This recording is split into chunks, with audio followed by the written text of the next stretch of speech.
అందరికీ నమస్కారం. ఈరోజు మన వీడియోలో degree first year second semester 3వ యూనిట్ ఉపవాచకంలోని తెలుగు వీరుడు అనే నవల గురించి తెలుసుకుందాం. వినండి. ఇక చివరగా ఈ పార్ట్ 3 వీడియోలోనే పూర్తి కథ గురించి తెలుసుకుంటున్నాం.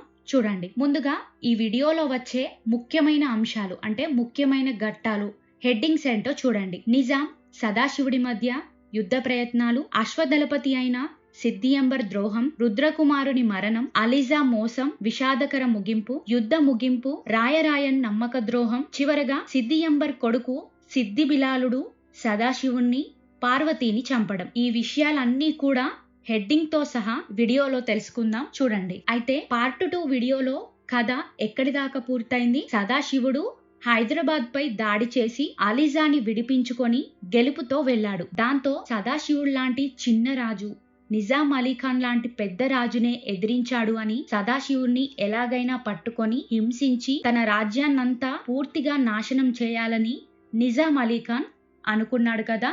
అందుకే ఇక నిజాం అలీఖాన్ తన మంత్రి అయిన మిరాలంతో చర్చించి 1000 మంది గుర్రపు దళం, 1000 మంది సైనికులతో కూడిన ఒక సేనను సిద్ధం చేశారు. పేరు పొందిన యోధుడైన సిద్ది అబ్దుల్లా ఖాన్ ను ఆ సైన్యానికి సేనాధిపతిగా నియమించారు. ఎవరిని? సిద్ది అబ్దుల్లా ఖాన్ ను నిజాం తాను సిద్ధం చేసిన సైన్యానికి సేనాధిపతిగా నియమించాడు.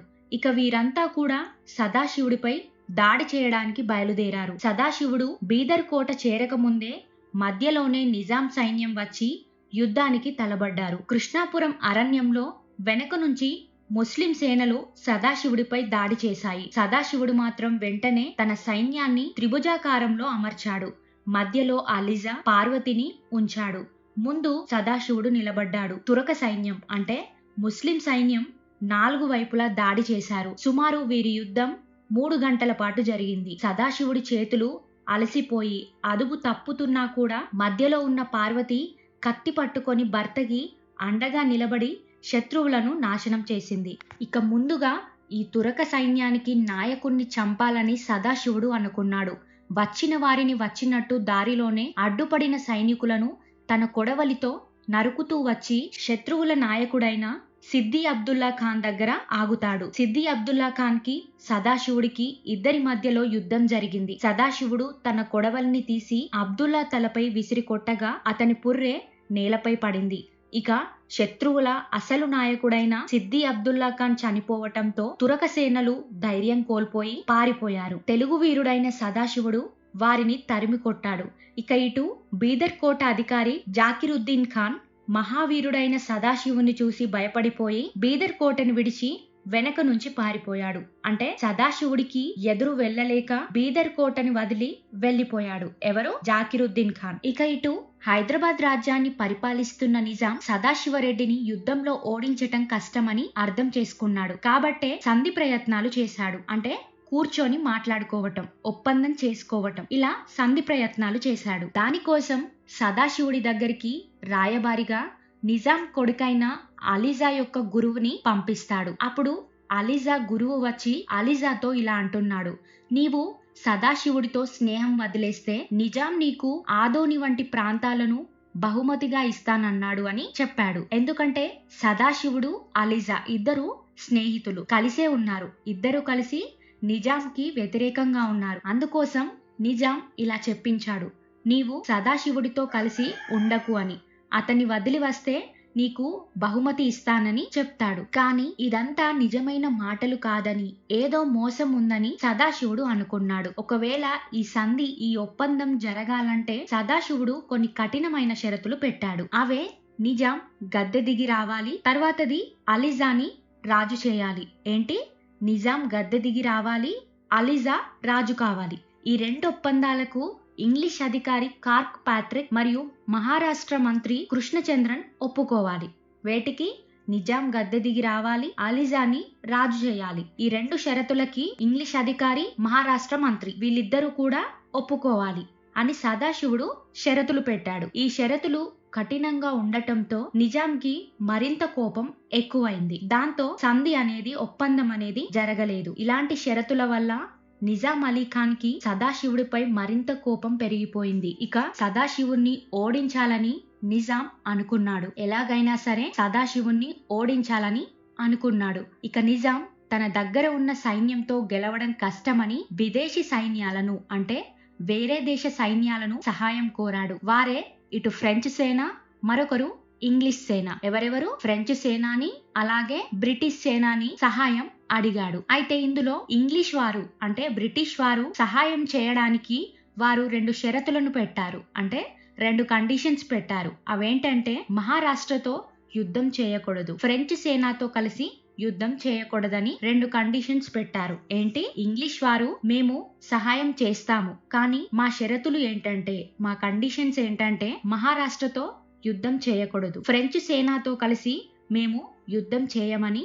అంటే ఇంగ్లీషు ఫ్రెంచ్ 2 కలిసి, అంటే ఇంగ్లీష్ ఫ్రెంచ్ కలిసి కాకుండా వేర్వేరుగా పోరాడము అని షరతులు పెట్టారు. నిజాం కోరినట్టే ఇంగ్లీష్ వారు ఫ్రెంచ్ వారు సహాయం చేశారు. కానీ ఇటు మైసూర్ రాజైన టిప్పు సుల్తాన్ నిజాంతో ఏమన్నాడంటే ఇంగ్లీష్ వారితో స్నేహం వద్దన్నాడు. ఎవరు? మైసూర్ రాజైన టిప్పు సుల్తాన్ ఇంగ్లీష్ వారిని నమ్మకండి, వారితో స్నేహం వద్దని నిజాంకి చెప్పాడు. కానీ నిజాం వినలేదు. నాకు ఇంగ్లీష్ వారి సహాయం కావాలి అని, వారి సహాయంతోనే నేను యుద్ధంలో గెలుస్తానని అనుకున్నాడు.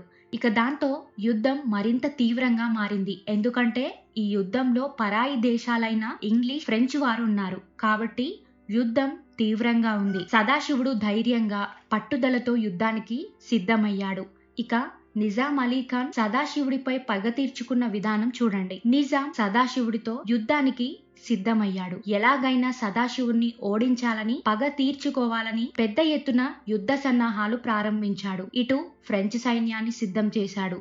జాగీర్దార్లు, ప్రభుత్వ అధికారులు కూడా నిజాంకే మద్దతుగా అంటే సపోర్ట్ గా నిలిచారు. సదాశివుడికి విశ్రాంతి లేకుండా అణిచివేయాలని నిజాం అనుకున్నాడు. ఇక ఈ యుద్ధంలో రాజు సదాశివుడు, సైన్యాధిపతి అయిన వీరరాజు, మంత్రి రుద్రకుమారుడు, అశ్వదళపతి సిద్ది అంబర్ వీరంతా ఒకవైపు, మరొక వైపు నిజాం రాజు, ఇతని ప్రభుత్వ అధికారులు, జాగీర్దార్లు, ఇంగ్లీష్ సైన్యం, ఫ్రెంచ్ సైన్యం, ఇలా వీరంతా నిజాం వైపు. ఇక యుద్ధం అనేది మొదలైంది. చూడండి, ఇక యుద్ధం అనేది మొదలైంది. ఇక్కడ చూడండి, సదాశివుడి వైపు ఎవరెవరున్నారు? సదాశివుడు, మంత్రి రుద్రకుమారుడు, సైన్యాధిపతి వీరరాజు, అశ్వదళపతి సిద్ది అంబర్, పార్వతి, అలిజా వీరందరూ కూడా సదాశివుడి వైపు ఉన్నారు. మరోవైపు నిజాం రాజు, ఇతని ప్రభుత్వ అధికారులు, జాగీర్దారులు, ఇంగ్లీష్ సైన్యం, ఫ్రెంచ్ సైన్యం, ఇలా వీరంతా కూడా నిజాం వైపు ఉన్నారు. ఇక ఇక్కడి నుంచి యుద్ధం అనేది మొదలైంది. అలాగే సదాశివుడికి మద్దతుగా అంటే సపోర్ట్ గా మెదక్ సంస్థాన సైనికులే కాదు, ప్రతి ఆంధ్రుడు కూడా సహాయం చేశారు. గ్రామాల్లో యువకులు, గురుకుల విద్యార్థులు, రైతులు, ప్రజలు అందరూ కత్తులకు పదును పెట్టి యుద్ధానికి సిద్ధమయ్యారు. సదాశివుడు వీరందరికీ నాయకుడిగా నిలబడి అందరినీ చైతన్యపరిచాడు. కానీ ఇటు నిజాం అలీ ఖాన్ స్వయంగా యుద్ధాన్ని నడిపించాలి అని ఫ్రెంచ్ సేనాని బ్రతిమిలాడాడు. దాంతో ఫ్రెంచ్ సేన సదాశివుడి రాజ్యమైన మెదక్ కోటని చుట్టుముట్టింది. రాకపోకలు ఆపేశారు. అంటే కోట నుండి ఎవరు బయటకి రాకుండా, లోపలికి పోకుండా సుమారు 1 నెల రోజుల పాటు కోట నుండి ఎవరు బయటికి రాలేదు. ఆహారం లేక, నీళ్లు లేక కోటలోనే ఉండిపోయారు. అంటే ఫ్రెంచ్ సేన అనేది మెదక్ కోట చుట్టుముట్టింది. అయితే అశ్వదళపతి అయిన సిద్ది అంబర్ సదాశివుడికి ద్రోహం చేస్తాడు. ఎవరు? అశ్వదళపతి అయిన సిద్ది అంబర్ సదాశివుడికే ద్రోహం చేస్తాడు. మెదక్ సంస్థానానికి, ఆ కోటకి గుర్రపు అధికారి సిద్ది అంబర్. అయితే అశ్వదళపతి అయిన సిద్ది అంబర్ సదాశివుడికే ద్రోహం చేశాడు. మెదక్ సంస్థానానికి, ఆ కోటకి గుర్రపు అధికారి ఎవరు? సిద్ది అంబర్. కానీ ఇప్పుడు మెదక్ సంస్థానానికే ద్రోహం చేశాడు సిద్ది అంబర్. ఎలా అంటే సిద్ది అంబర్ కోట లోపలే ఉండి బయట ఉన్న తన మనిషి అయిన యాకూబ్ని పిలిచి మెల్లిగా ఇలా చెప్పాడు: అర్ధరాత్రి నేను కోట తలుపులు తెరుస్తాను, శత్రు సైన్యాన్ని లోపలికి రమ్మని చెప్పాడు.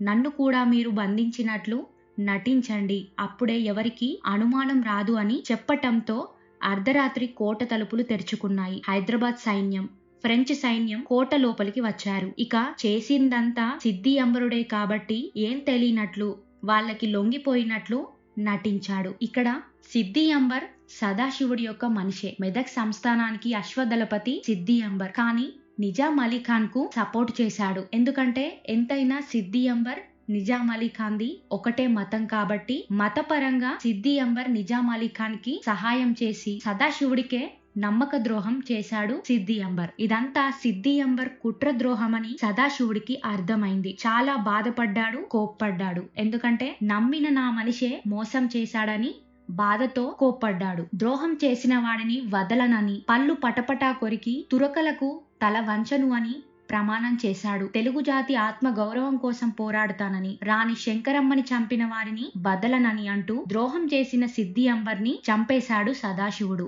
దాంతో వెంటనే వెనక నుంచి ఫ్రెంచ్ సేన మంత్రి రుద్రకుమారుణ్ణి తుపాకీతో కాల్చారు. అయినా కూడా రుద్రకుమారుడు ధైర్యంగా పోరాడి వీరమరణం పొందాడు. చనిపోయే ముందు రుద్రకుమారుడు తెలుగు తల్లికి నా ప్రాణం అంకితమని చెప్పాడు. అలా రుద్రకుమారుడు ప్రాణం వదిలేశాడు. మంత్రి రుద్రకుమారుడు చనిపోవటంతో సదాశివుడు ఎంతగానో ఏడ్చాడు, ఎంతగానో బాధపడ్డాడు. ఇక శత్రు సైన్యం మెదక్ పట్టణాన్ని ఆక్రమించింది. ప్రజలపై దాడులు జరిగాయి. ఫ్రెంచ్ సేన మెదక్ సంస్థానాన్ని మొత్తం తన ఆధీనంలోకి తీసుకుంది. నిజాం మరింత సైన్యాన్ని పంపి బీదర్ కోటను కూడా ముట్టడి చేశాడు. మిరాలాం, నవాబులు, అరబ్బులు, ఇటు ఫ్రెంచ్ సేన, అటు ఇంగ్లీష్ సేన అన్ని కలిసి బీదర్ కోటని చుట్టుముట్టాయి. సదాశివుడిపై శత్రువులు దాడి చేశారు. ఇటు ఫ్రెంచ్ సైన్యం కూడా బాగానే నష్టపోయింది. ఇక సదాశివుడు కోట నుండి బయటకు పారిపోవాలని అనుకున్నాడు. సెప్టెంబర్ 22, 1795లో సదాశివుడు శత్రువుల మధ్య నుంచి బయటపడ్డాడు. అంటే కోట చుట్టూ శత్రు సైన్యం ఉంది కాబట్టి ఎలాగైనా బయటపడాలని కొంత సైన్యంతో, భార్య పార్వతీతో, అలాగే సైన్యాధిపతి వీరరాజు, అలిజా వీరందరితో సురక్షితంగా కోట నుండి బయటపడ్డారు. కానీ ఇక్కడ సిద్ది అంబర్ లాగే మళ్ళీ ఒకరు సదాశివునికి ద్రోహం చేశారు. వాడే అలిజా. నిజాం మంత్రి మిరాలాం అలీజాను తన వైపు తిప్పుకోవాలని చూశాడు. మిరాలాం అలీజాతో ఇలా అన్నాడు, నీకు ఎలాంటి హాని చేయము, నీవు మా వాడివి, తరువాత రాజు నీవే, నీ కోరికలన్నీ నెరవేర్చుతామని మిరాలాం మాయమాటలు చెప్పి అలీజాని తన వైపు తిప్పుకున్నాడు. మాట కూడా ఇచ్చాడు.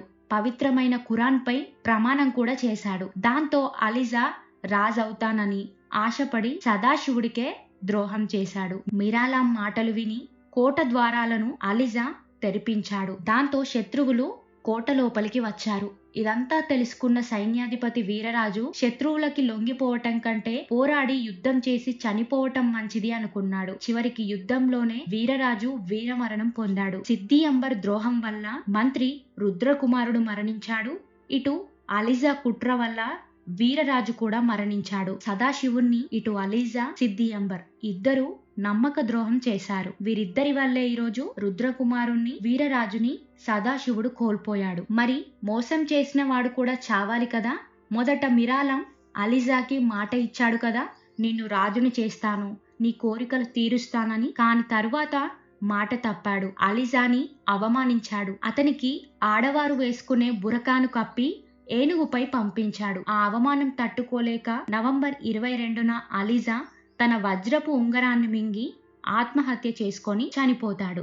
ఇక్కడితో ఎవరెవరు చనిపోయారో చూడండి. మంత్రి రుద్రకుమారుడు వీరమరణం పొందాడు. ద్రోహం చేసిన సిద్ది అంబర్ మరణించాడు. సైన్యాధిపతి వీరరాజు వీరమరణం పొందాడు. చివరికి ద్రోహం చేసిన అలీజా అవమానంతో ఆత్మహత్య చేసుకున్నాడు. ఇదంతా చేసిందెవరు? నిజాం రాజు, నిజాం అలీ ఖాన్. చేపించేదంతా, ముందుండి నడిపించేదంతా కూడా నిజాం అలీ ఖానే. కానీ చేసేవారు మాత్రం మంత్రి మిరాలాం, ఫ్రెంచ్ సేన, ఇంగ్లీష్ సేన వీరందరూ కూడా మెదక్ సంస్థానాన్నే నాశనం చేస్తున్నారు. ముందు సదాశివుడి యొక్క సంస్థానాలైన మెదక్, బీదర్ కోటలపై దాడి చేశారు.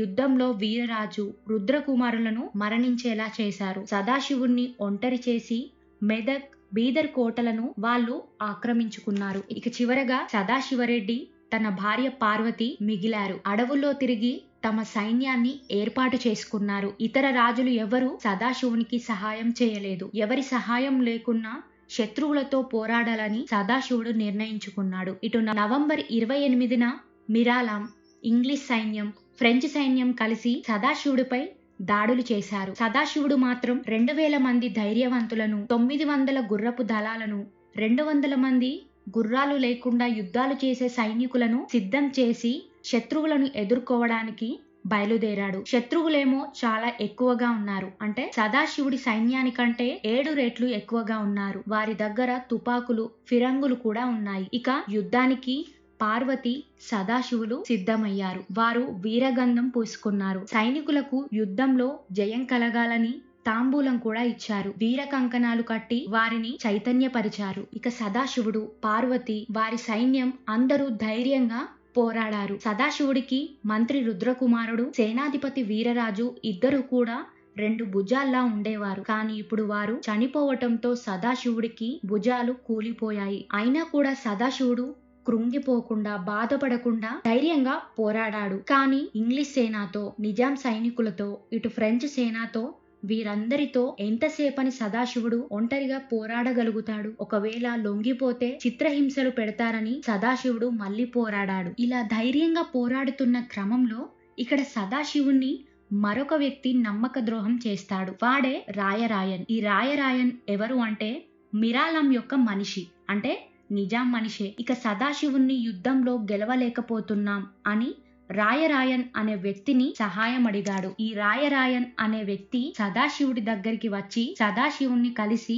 ఇలా అంటున్నాడు: నిజాం నీతో సంధి చేసుకోవాలని కోరుకుంటున్నాడు అని అబద్ధం చెప్తాడు. అంటే నిజాం యుద్ధం ఆపేసి నీతో మాట్లాడాలి అని అంటున్నాడు అని రాయరాయన్ సదాశివునికి మాయ మాటలు చెప్తాడు. దాంతో సదాశివుడు నిజమే అనుకొని నమ్మి సదాశివుడు, పార్వతి నిజాం దగ్గరకు బయలుదేరుతారు. ఇక వారు నిజాం దగ్గరికి వెళ్తున్న మార్గ మధ్యంలోనే రాయరాయన్ సైన్యం వారిని పట్టుకొని బంధించి గోల్కొండ కోటకు తీసుకెళ్లారు. చివరికి రాయరాయన్ కూడా సదాశివుణ్ణి నమ్మించి మోసం చేసినందుకు చాలా బాధపడ్డాడు. ఎందుకంటే ఇక్కడ మోసం చేసింది వేరే మతం వాడు కాదు, హిందూ మతం వాడే కావటంతో సదాశివునికి మరింత బాధ అనేది కలిగింది. సిద్ది అంబర్ మోసం చేశాడు, అలీజా మోసం చేశాడు అంటే వాళ్ళు వేరే మతం అనుకోవచ్చు. కానీ ఇక్కడ తెలుగువాడైన రాయరాయన్ కూడా సదాశివునికి నమ్మక ద్రోహం చేయటంతో సదాశివుడు చాలా బాధపడ్డాడు. ఇలా నమ్మించి మోసం చేసే ద్రోహులు ఉన్నంత కాలం దేశానికి విముక్తి లేదని సదాశివుడు అనుకున్నాడు. ఇక చివరికి సదాశివుణ్ణి, పార్వతిని గోల్కొండ కోటలో బంధించి చిత్రహింసలు పెట్టారు. అన్నం, నీరు ఏమి ఇవ్వకుండా రోజు తీవ్రమైన హింసలకు గురి చేసేవారు. దాంతో సదాశివుడు, పార్వతి చనిపోవాలని నిర్ణయించుకున్నారు. కోటలో కట్టెలను పోగు చేసి నిప్పంటించుకొని ఆ మంటలో ఇద్దరు చనిపోవాలని అనుకొని చివరగా ఒకరినొకరు చూసుకున్నారు. పార్వతి సదాశివుడి కాళ్ళని తన కన్నీళ్లతో కడిగింది. ఇద్దరూ కలిసి మంటలోకి దూకారు. మంటలో కాలిపోతున్న వారిని వెంటనే కాపలాదారుడు చూసి మంటలు ఆర్పుతాడు. ఇక వారిద్దరి చేతులు సంకెళ్లతో కట్టబడి బంధించి ఉన్నాయి. కాబట్టి వారు ఏమీ చేయలేక నిస్సహాయ స్థితిలో అదే కారాగారంలో పడి ఉన్నారు. ఇక్కడ మరొక వ్యక్తి సిద్ది బిలాలుడు, అంటే అశ్వదళపతి సిద్ది అంబరుడు ఉన్నాడు కదా, వాడి కొడుకు సిద్ది బిలాలుడు. గుర్తుంచుకోండి, అశ్వదళపతి అయిన సిద్ది అంబర్ కొడుకు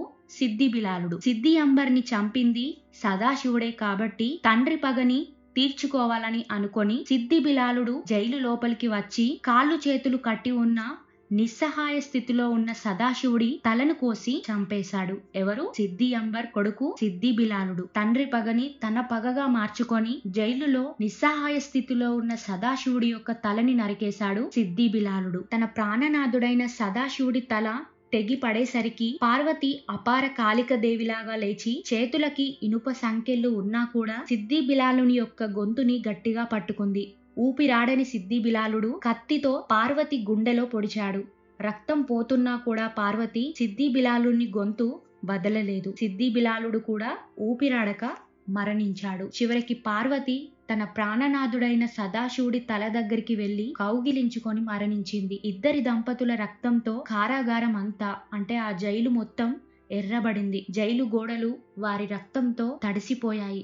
వారి త్యాగం వల్ల తెలంగాణ భూమికి బలం వచ్చిందని, వారిద్దరి త్యాగం ఎంతో గొప్పదని రచయిత బిరుదురాజు రామరాజు గారు అన్నారు. ఇది తెలుగు వీరుడు సదాశివుడి యొక్క వీరగాథ. ఈ విధంగా నిజాం రాజు సదాశివుణ్ణి ధైర్యంగా ఎదుర్కోలేక యుద్ధంలో ఓడించలేకపోయినా కూడా రాయరాయన్ వంటి హిందువుల ద్రోహం వల్ల సదాశివుణ్ణి బంధించి సిద్ది బిలాలుణ్ణి రెచ్చగొట్టి సదాశివుణ్ణి, పార్వతిని చంపించాడు. పార్వతి సదాశివుడి మరణం ధర్మం కోసం, ఆత్మ గౌరవం కోసం ప్రాణత్యాగం చేసి తమ వీరగాథను చాటుకున్నారు. ఇక్కడ నిజాం అలీ ఖాన్ సదాశివుణ్ణి డైరెక్ట్ గా ఎదుర్కోలేక, యుద్ధంలో ఓడించలేక ఫ్రెంచ్ సేనాని, ఇంగ్లీష్ సేనాని మిరాలంతోని ఎన్నో కుట్రలు చేపించి ఎన్నో ద్రోహాలతో చివరికి ఒక హిందువైన రాయరాయంతో కూడా ద్రోహం చేపించి సదాశివుణ్ణి బంధించి అతి కిరాతకంగా సిద్ధి అంబర్ని రెచ్చగొట్టి చంపించాడు. కానీ సదాశివుడు మాత్రం ఒంటరిగా అందరూ నా వాళ్ళే అన్నట్టుగా భావించి చివరికి ప్రాణత్యాగం చేశాడు. ఇది తెలుగు వీరుడి యొక్క సదాశివుడి యొక్క వీరగాథ. మీకు ఈ పాఠ్యాంశంలో ఎలాంటి డౌట్స్ ఉన్నా నాకు కామెంట్ చేయండి. అలాగే లైక్ చేయడం మాత్రం మర్చిపోకండి. ధన్యవాదాలు.